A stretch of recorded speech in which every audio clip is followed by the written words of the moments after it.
Hello class 10 students, welcome है आपका chemistry queen platform के ऊपर। यहाँ पर मैंने आपकी क्लास 10 की वन शॉट सीरीज को स्टार्ट किया हुआ था, जिस सीरीज के अंडर हम अपने 6 चैप्टर्स को कवर कर चुके थे और आज रहेगा हमारा चैप्टर नंबर 7 हेरिडिटी। तो आज हम लोग पढ़ेंगे हेरिडिटी को। तो आइए चलते हैं और शुरुआत करते हैं अपने चैप्टर की हेरिडिटी की। So let's start on today session on heredity. Heredity को पढ़ने से पहले हमें ये पता होना चाहिए कि हेरिडिटी होती क्या है। अगर हम बात करते हैं हेरिडिटी की, तो basically heredity is the process where the transfer of characters from one generation to another generation. Heredity क्या है? एक प्रोसेस है। क्या है? एक प्रोसेस है। किसकी प्रोसेस है? Transfer of character. यहां पर आपके करेक्टर क्या होते हैं? ट्रांसफर होते हैं। Transfer of character from one generation to another generation. From one generation to another generation. देखना ये वर्क नहीं कर रहा क्या? One generation to another generation. तो इसी को क्या बोलते हैं हम? हेरिडिटी। क्या बोलते हैं? Heredity. Heredity refers to the transmission of character from parents to the offsprings. क्या बोलते हैं इसको? From parents to the offsprings. This process is known as heredity. क्या बोलते हैं इसको? हेरिडिटी। An inherited trait. कौन सा ट्रेट अभी हमारा? इनहेरिटेड। इनहेरिटेड का मतलब होता है ऐसा ट्रेट या ऐसा गुण जो कि पास हो चुका है। ठीक है? Is a particular genetically determined feature that distinguish a person from the other. ठीक है? हमारे जो भी कैरेक्टर्स हैं, हमें जो भी कैरेक्टर्स या फिर ट्रेट हमारे माता पिता द्वारा मिलते हैं, वही ट्रेट हमें हर पर्सन से क्या बनाते हैं? अलग अलग बनाते हैं। जैसे कि मैंने पिछली क्लास में भी आपको एग्जांपल दिया था कि मैं और मेरी बहन, हम दोनों सिबलिंग्स हैं, एक ही माता पिता के बच्चे हैं, बट फिर भी हमारे अंदर वेरिएशंस हैं। जैसे कि फॉर एन एग्जांपल मैंने बताया था कि मेरा जो ईयर लोब है, इसे क्या बोलते हैं? Ear lobe. ये मेरा जो ईयर लोब है वो कैसा है? फ्री ईयर लोब है। जबकि मेरी सिस्टर, उसका कैसा ईयर लोब है? अटैच। तो ये क्या है? एक ही ऑफस्प्रिंग्स, मतलब एक ही पेरेंट की ऑफस्प्रिंग्स में जो हमारे कैरेक्टर्स हैं, कैरेक्टर क्या हो गया? हमारा ईयर लोब। उनके अंदर भी क्या देखने को मिल रहा है? हमें वेरिएशंस देखने को मिल रहा है। क्या देखने को मिल रहा है? वेरिएशन। यानी कि एक पर्सन को दूसरे पर्सन से डिस्टिंग्विश करने का काम करते हैं। फॉर एन एग्जांपल, अटैच्ड और free ear lobe in human beings. देखिए, बायोलॉजी बिना एग्जाम्पल के अधूरी है। जब भी हम लोग बायोलॉजी पढ़ते हैं तो हमें एग्जाम्पल को कंसिडर करना होता है। ठीक है? हाँ जी। The difference in the characters of parents and offsprings are known as variations. Last class में बताया था variations क्या है? Differences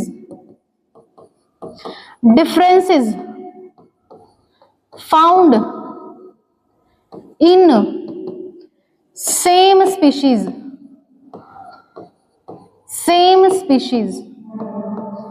एक ही स्पीशीज के अंदर जब हमें डिफरेंसेस देखने को मिलते हैं, तो अब उन डिफरेंसेस को हम लोग क्या बोल देते हैं? वेरिएशंस।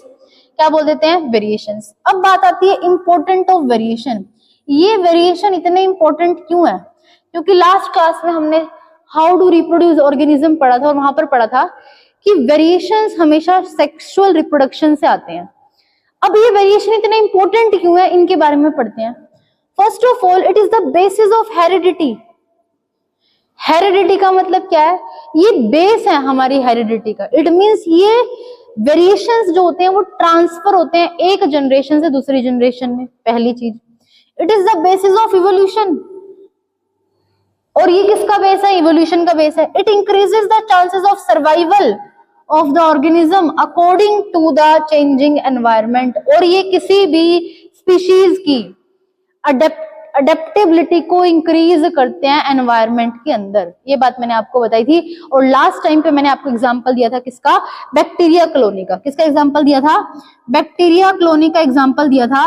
मैंने आपको ये बोला था कि कुछ बैक्टीरिया होते हैं वो टेम्परेट वाटर के अंदर सरवाइव करते हैं, मतलब ऐसा पानी ना तो ज्यादा गर्म हो और ना ज्यादा ठंडा हो, उस पानी के अंदर वो रहना पसंद करते हैं।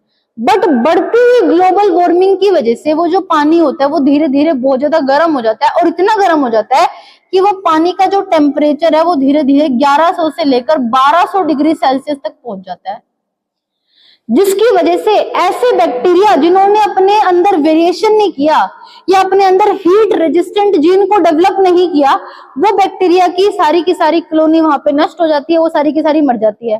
बट फ्यू बैक्टीरियाज, ऐसे बैक्टीरियाज जिन्होंने अपने वेरिएंट को, जीन वेरिएंट को डेवलप कर लिया, कौन सा वेरिएंट, हीट रेजिस्टेंट वेरिएंट को डेवलप कर लिया, अपने आप को एनवायरमेंट के साथ अडेप्ट कर लिया, वो बैक्टीरिया क्या कर जाते हैं, सर्वाइव कर जाते हैं। तो इसी वजह से ये हमें क्या करते हैं, हमारे सर्वाइवल के चांसेस क्या कर देते हैं एनवायरनमेंट के अंदर, इंक्रीज कर देते हैं। 3 पॉइंट आपको याद रखने हैं। फर्स्ट पॉइंट क्या है, ये इवोल्यूशन कोज करते हैं। सेकंड पॉइंट क्या है, ये बेसिस है किसका, हेरिडिटी का। थर्ड पॉइंट क्या है, ये हमारी अडेप्टेबिलिटी को क्या करते हैं, इंश्योर करते हैं, हमारे सर्वाइवल के चांसेस क्या करते हैं, बढ़ा देते हैं। ये बात आपको याद रखनी है। अब बात ये आती है कॉजेज ऑफ वेरिएशन। देखना भाई स्टूडेंट्स, ये इंपॉर्टेंट है, यहां से एग्जाम में आपके क्वेश्चन आएंगे।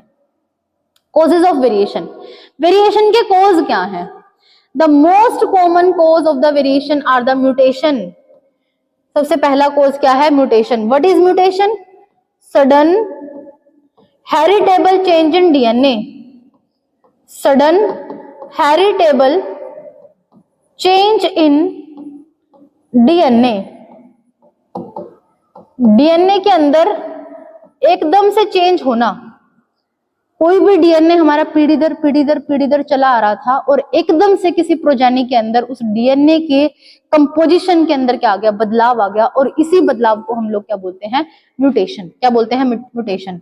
Recombination and random mating. ठीक है, तो हमें 3 कॉज पता करने हैं। First mutation, second recombination and third random mating.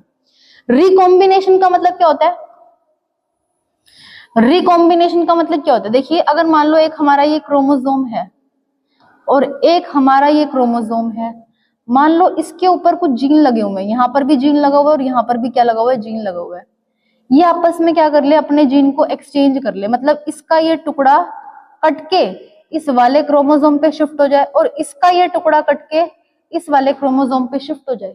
मतलब ये जो क्रॉसिंग ओवर है ना, मतलब ये क्रोमोसोम क्या कर ले, एक दूसरे को क्रॉस ओवर कर ले। रिकॉम्बिनेशन का मतलब नए जीन्स की फॉर्मेशन हो जाती है। ठीक है, किसकी फॉर्मेशन होती है, रिकॉम्बिनेशन और crossing over is one of the important reason for the variation. It is an exchange of chromosome segment at the time of gamete formation. देखिए ये मेरे पास एक क्रोमोसोम है और ये मेरे पास क्या है, एक क्रोमोसोम है। ठीक है, ये क्या है, एक क्रोमोसोम है। यहाँ पर देखना, थोड़ा सा बताती हूँ आपको इसके बारे में। देखो अगर मान लो इसका कलर मैं क्या कर रही हूँ, ठीक है, अगर मान लो मैंने यहाँ पर क्या करा है, पर्पल कलर करा है, क्या करा है, पर्पल कलर करा है, तो कुछ समय के बाद ये क्या होगा, ये जीन का जो टुकड़ा है ये कट के कहाँ पर आ जाएगा, आपका यहाँ पर आ जाएगा। मतलब ये दोनों आपस में क्या कर रहे हैं, क्रॉसिंग ओवर कर रहे हैं। क्या कर रहे हैं, क्रॉसिंग ओवर कर रहे हैं। इसका ये मतलब है, मतलब इसका पार्ट कट के इसमें आ जाएगा और इसका कट के इसमें आ जाएगा, दोनों इस तरीके से क्या करेंगे, क्रॉसिंग ओवर कर लेंगे। तो इसका मेन रीजन क्या है, क्रॉसिंग ओवर। अब बात ये आती है जिसके बारे में हम इतना पढ़ रहे हैं, हेरिडिटी के बारे में पढ़ रहे हैं। क्या है ये हेरिडिटी, कहाँ से शुरुआत हुई इस चैप्टर की, कहाँ से ओरिजिन हुआ इस टर्म का? तो मेंडल नाम का एक साइंटिस्ट था, ठीक है, इसका पूरा नाम क्या है, जोहन ग्रिगोर मेंडल।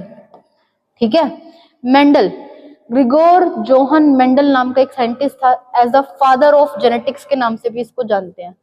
एक नंबर में क्वेश्चन पूछ लेता है भी जेनेटिक्स के फादर कौन है, तो आपको पता होना चाहिए हमारे मेंडल साहब कौन है भाई, जेनेटिक्स के father. Was an Austrian monk.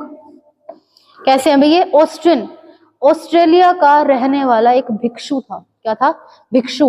Who worked on a P plant, किसके ऊपर काम किया इसने, पी प्लांट के ऊपर काम किया। To understand the concept of heredity, heredity के कॉन्सेप्ट को समझने के लिए इसने पी प्लांट के ऊपर क्या किया, काम किया। पहली बात, His work laid the foundation of modern genetics. इसी ने ही शुरुआत करी किसकी? मॉडर्न जेनेटिक्स की. He made the 3 basic laws of inheritance: law of dominance, law of segregation and law of independent assortment. कितने लो थे? 3 लो. रिपीट करेंगे. Law of dominance, law of segregation, law of independent assortment. ये 3 लो थे. इसके क्या होते हैं आगे पढ़ेंगे. ठीक है, थोड़ा सा मेंडल का कंट्रीब्यूशन पढ़ लेते हैं ताकि हमें पता चल जाए. और उसको पढ़ाने से पहले थोड़ा सा चीज मैं आपको बताना चाहूंगी. यहाँ पर देखना. हाँ जी, मेंडल्स कंट्रीब्यूशन. मेंडल का क्या कंट्रीब्यूशन है? The rule for the inheritance of the trait in the human beings are related to the fact both the mother and the father contribute a equal amount of genetic material. वो बोलता है कि Mendel का contribution ये था कि उसने ये बता दिया कि किसी भी ऑफस्प्रिंग्स में, किसी भी बच्चे के अंदर दोनों का ही बराबर योगदान होता है. माता का भी जेनेटिक मटेरियल आता है और पिता का भी जेनेटिक मटेरियल आता है. ठीक है. DNA to their offspring. So an offspring will get the 2 version of the trait from the 2 parents. इसी वजह से डीएनए जो हमारा ऑफस्प्रिंग्स आएगा उसके पास कितने ट्रेट होंगे? दोनों वर्जन होंगे हमारे पेरेंट्स के. Mendel worked out the inheritance of this trait. Mendel ने इस पे वर्क किया. इनहेरिटेंस का मतलब होता है कि वो ट्रेट पास कैसे होते हैं, वो ट्रेट पास कैसे होते हैं. regarded as the father of genetics and perform his experiment with the garden pea. नाम लर्न करेंगे पाइसम सेटाइवम. पी का साइंटिफिक नेम क्या है? Pisum sativum. पाइसम सेटाइवम आपको नाम लर्न करना है. इन दी गार्डन इन मोनेस्ट्री. ठीक है, जहां पर वो रहता था उसको क्या बोलते हैं? Monastery. He observed a number of contrasting characters. ठीक है, peas and observe their inheritance. इसमें हमें कुछ कुछ चीजें समझनी है. आइए समझते हैं. ठीक है, क्या क्या चीजें समझनी है इसको देख लेते हैं. हाँ जी, यहाँ पर बात करते हैं कि मैडम आप बार बार एक वर्ड बोल रहे हो जीन. एक बार इसका मतलब बता दो क्या होता है. आइए बात करते हैं किसकी? जीन की. जीन क्या होती है? देखो थोड़ा सा बताती हूँ. यहाँ पर देखना भाई, मान लो ये क्या है? एक सेल है. क्या है? सेल. ये सेल के अंदर क्या है? न्यूक्लियस. क्या है? न्यूक्लियस. ये क्या है? न्यूक्लियस. और ये क्या है? साइटोप्लाज्म. क्या है? साइटोप्लाज्म. इस न्यूक्लियस के अंदर ऐसे ये थ्रेड लाइक मटेरियल प्रेजेंट होता है. क्या प्रेजेंट होता है? Thread like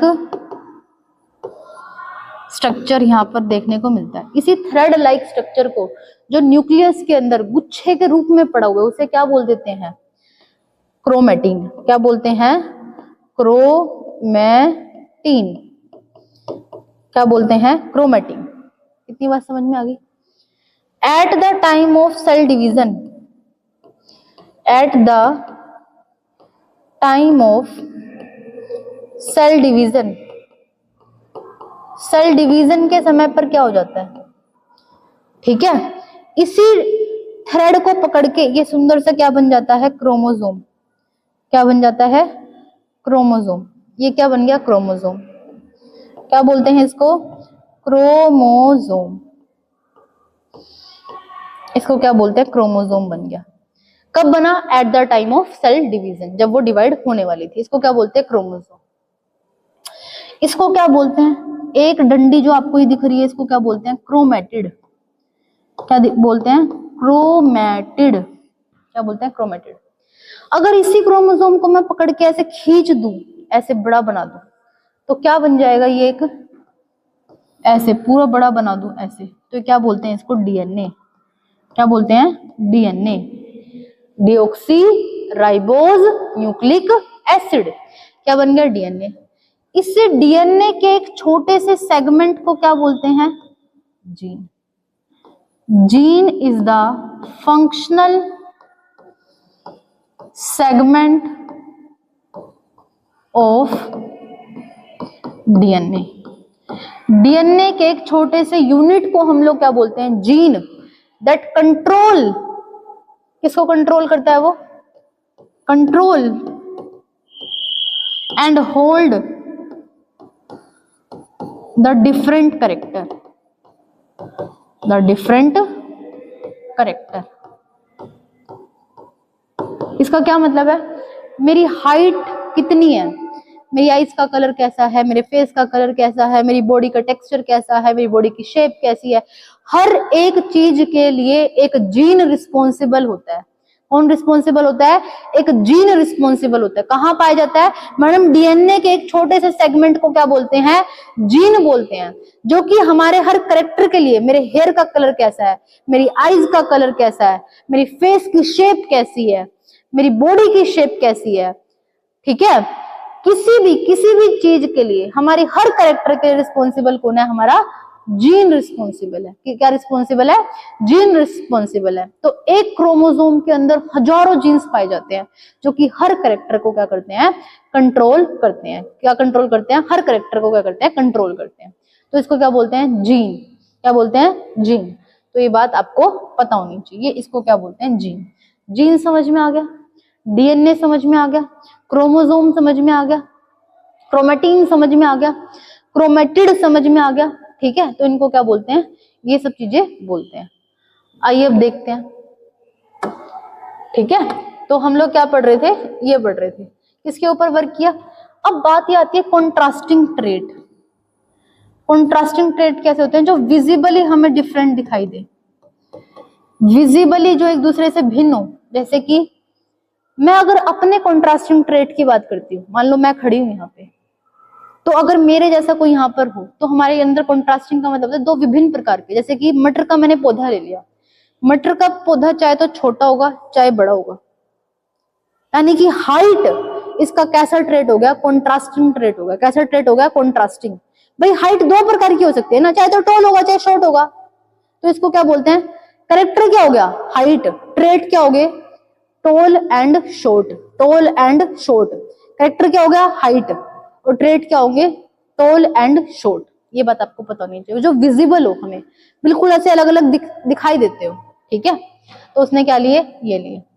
Mendel after carefully study the selected of P plant. अब दूसरा क्वेश्चन पेपर में आपका ये आ सकता है, मेंडल ने पी प्लांट को ही क्यों चूज किया। मेंडल ने पी प्लांट को ही क्यों चूज किया, पी प्लांट ही क्यों लिया, उसने कोई और भी ले सकता था। आइए देखते हैं। The P plant is an annual plant. कैसा प्लांट है ये, एक एनुअल प्लांट है, ठीक है। So many generation of the plant can be studied in A short period of A time. P plant का लाइफ साइकिल बहुत कम है। क्या कम है, लाइफ साइकिल बहुत छोटा है। लाइफ साइकिल का मतलब क्या होता है, पैदा करने से लेकर पैदा होने तक का समय, या मैंने थोड़ा उल्टा बोल दिया, इसको बोलते हैं पैदा होने से लेकर पैदा करने तक के समय को क्या बोलते हैं, लाइफ साइकिल। जैसे कि ह्यूमन गर्ल की बात करते हो तो 14 साल हमारा क्या होता है, लाइफ साइकिल होता है, ठीक है, ठीक है। मतलब 14 ईयर क्या होता है, हमारा लाइफ साइकिल होता है। एक जगह वर्ड आता है लाइफ स्पान। पैदा होने से लेकर मरने तक के समय को क्या बोलते हैं, लाइफ स्पान बोलते हैं। क्या बोलते हैं, लाइफ स्पान। तो इनका क्या छोटा है भाई, लाइफ साइकिल बहुत छोटा है, ठीक है। मतलब हम एक साल में हम क्या उगा सकते हैं, इसकी पेड़ उगा सकते हैं, मतलब पेड़ लगा सकते हैं, किसके, प्लांट के। Pea can be termed as a biennial plant. मतलब 2 जनरेशन आपको कम से कम पी प्लांट की देखने को मिल सकती है एक साल के अंदर। This means that Mendel could enough time to observe the large number of a generation. उसकी बहुत सारी जनरेशन को देख सकता है। The pea plant were easy to grow to and maintain. Pea plant बहुत आसान है ग्रो करना भी और उसको मेंटेन करना भी, मेंटेनेंस में इतनी रिक्वायरमेंट नहीं होती। Produce a large number of offspring, बहुत ज्यादा मात्रा में क्या प्रोड्यूस करता है, ऑफस्प्रिंग प्रोड्यूस करता है। इट हैज मैनी क्लियरली, देखिए, distinct and contrasting character. P के अंदर, मटर के पौधे के अंदर अलग अलग फिजिकली जो विजिबल होने वाले कैरेक्टर है ना, वो बिल्कुल अलग अलग हमें दिखाई दे रहे हैं। कोई मटर का पौधा इतना छोटा, कोई इतना बड़ा। पोड शेप की बात करते हैं, किसी की ग्रीन, किसी की येलो। फूल की बात करते हैं, किसी का व्हाइट, किसी का पिंक। तो हमें विजिबली अलग अलग दिख रहा है कौन सा फ्लावर के अंदर क्या अलग कैरेक्टर है, जिसको हम फिजिकल डिस्टिंग्विश कर सकते हैं। Peas are naturally self pollinating but can also be cross pollinating. Self pollinating क्यों बोला, बिकॉज पी प्लांट कैसा फ्लावर है, एक बायसेक्सुअल फ्लावर है। कैसा फ्लावर है, बायसेक्सुअल फ्लावर है। मतलब कि इसमें मेल ऑर्गन भी है और क्या है, फीमेल ऑर्गन भी है। क्या ये बात सबको समझ में आ गई? क्लियर है भी यहां तक सबको? हाँ जी, अब आ जाइए। ठीक है, आइए इसको देखते हैं। मेंडल ने क्या देखा, हमारे कुछ ट्रेट्स को देखा। वो ट्रेट्स एक बार हम लोग देख लेते हैं। ठीक है, हाँ जी, वो ट्रेट हमारे कौन से थे? हाँ जी, ये क्या होता है? कैरेक्टर्स।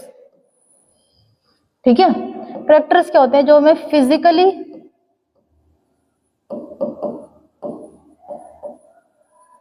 विजिबल होते हैं, उन्हें क्या कह सकते हैं? कैरेक्टर बोल सकते हैं। किसी भी कैरेक्टर के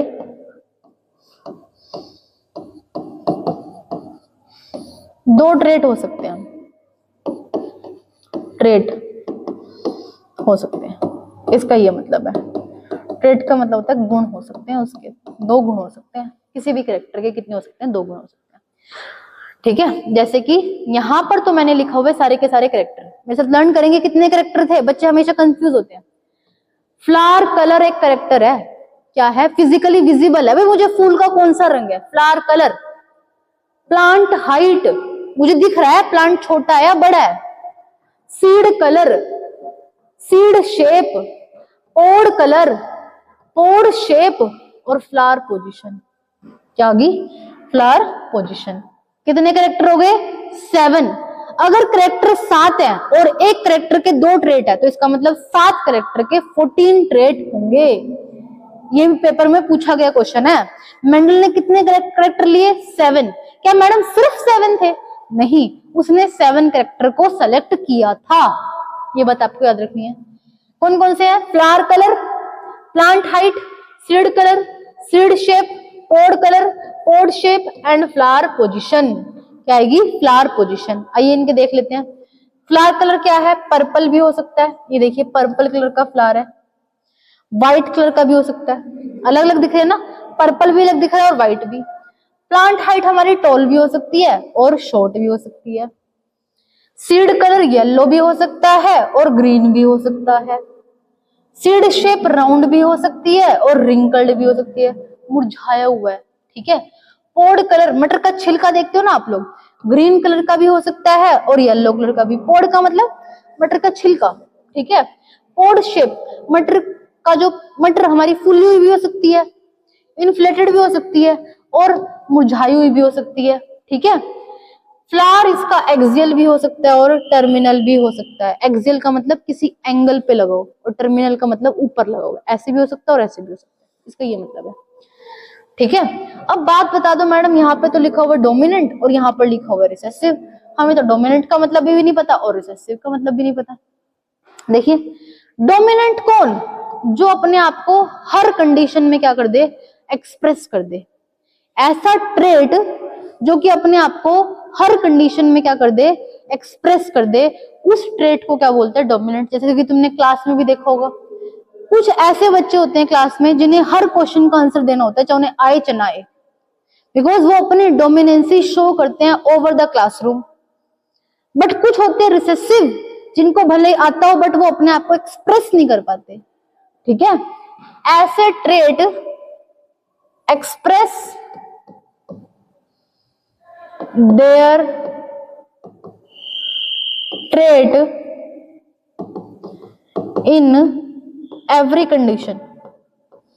हर कंडीशन में अपने आप को क्या करते हैं? एक्सप्रेस करते हैं, हर कंडीशन में।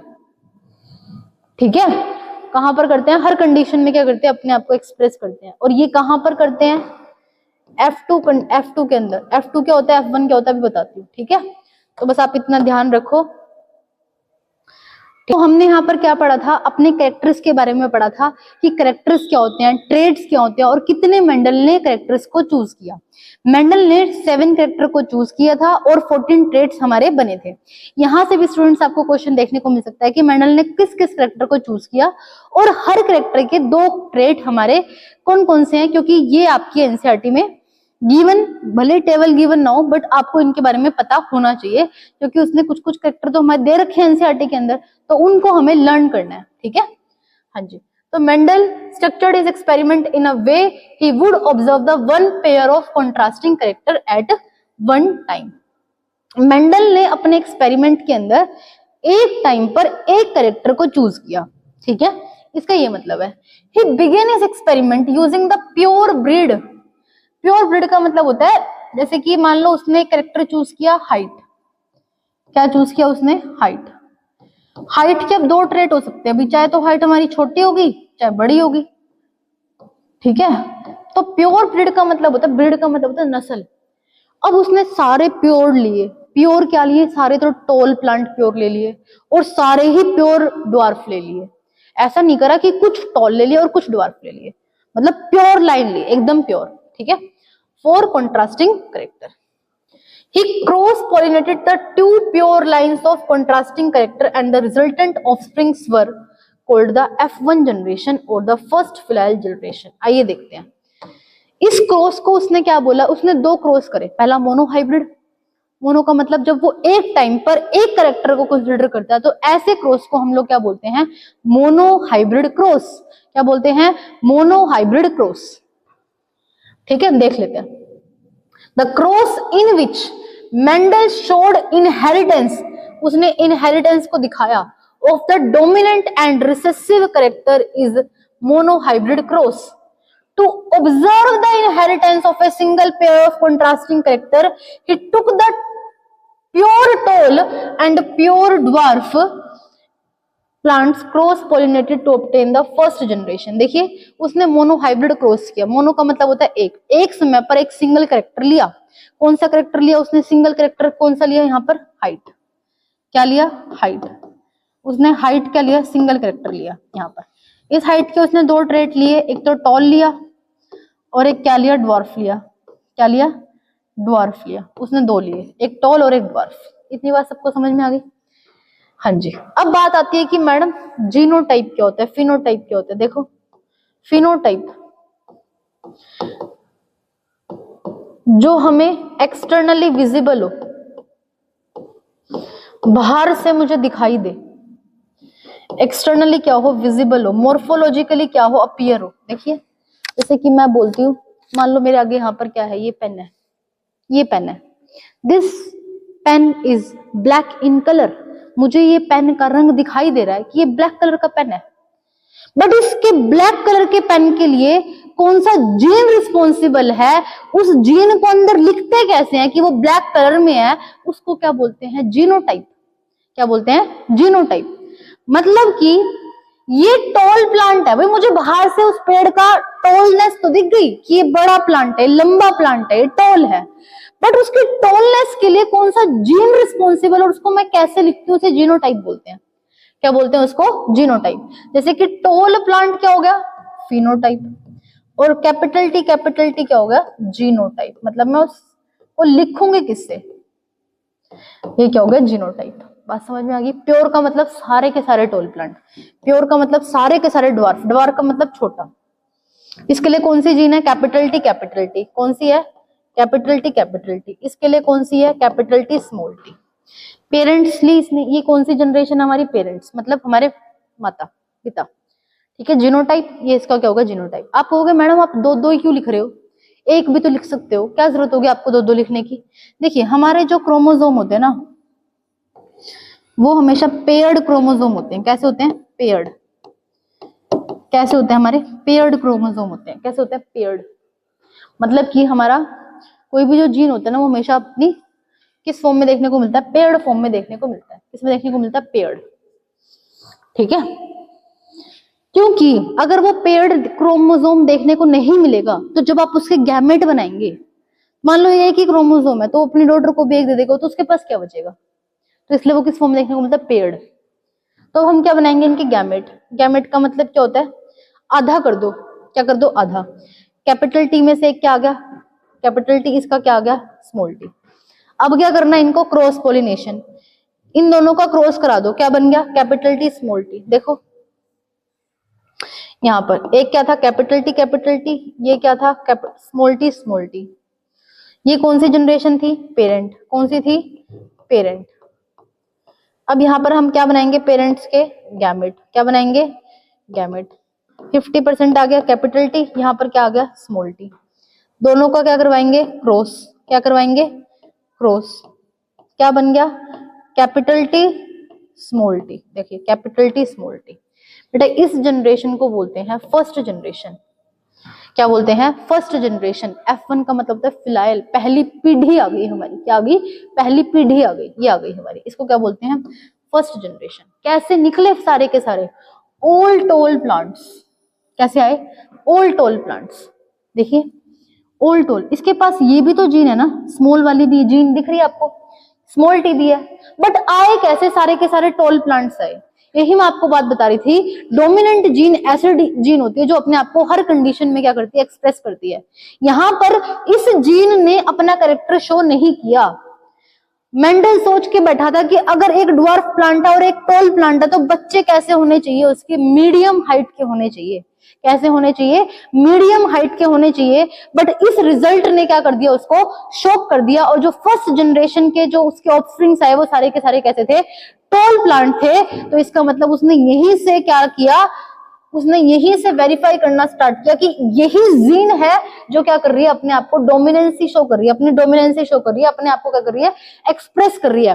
That gene express in itself in first generation is known as dominant gene. क्या बोलते हैं? Dominant gene. और ऐसी जीन जो अपने आप को फर्स्ट जनरेशन में एक्सप्रेस नहीं कर पाती उसे क्या बोलते हैं? Recessive gene. क्या बोलते हैं? Recessive gene. तो उसने क्या सोचा, क्यों ना मैं इसका क्रॉस सेल्फ पोलिनेशन करा दूं।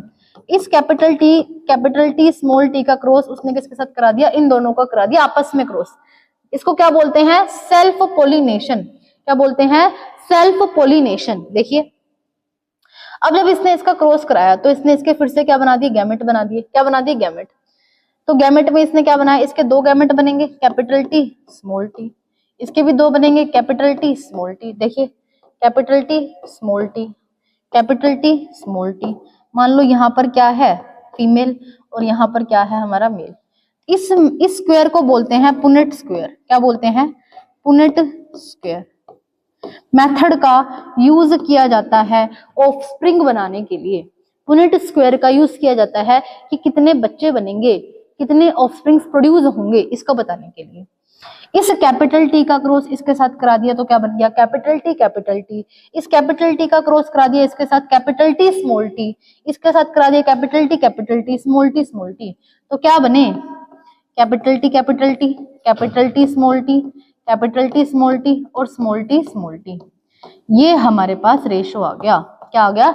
ये रेशो आ गया हमारे पास जब उसने क्या क्रॉस किया? अपना मोनोहाइब्रिड क्रॉस किया। क्या किया? मोनोहाइब्रिड क्रॉस किया। तो आप देख सकते हैं ये क्या आ गया? हमारा रिजल्ट आ गया। किसका रिजल्ट है ये? सेकंड जनरेशन का रिजल्ट है मैडम। Second generation. कितने आए टोल?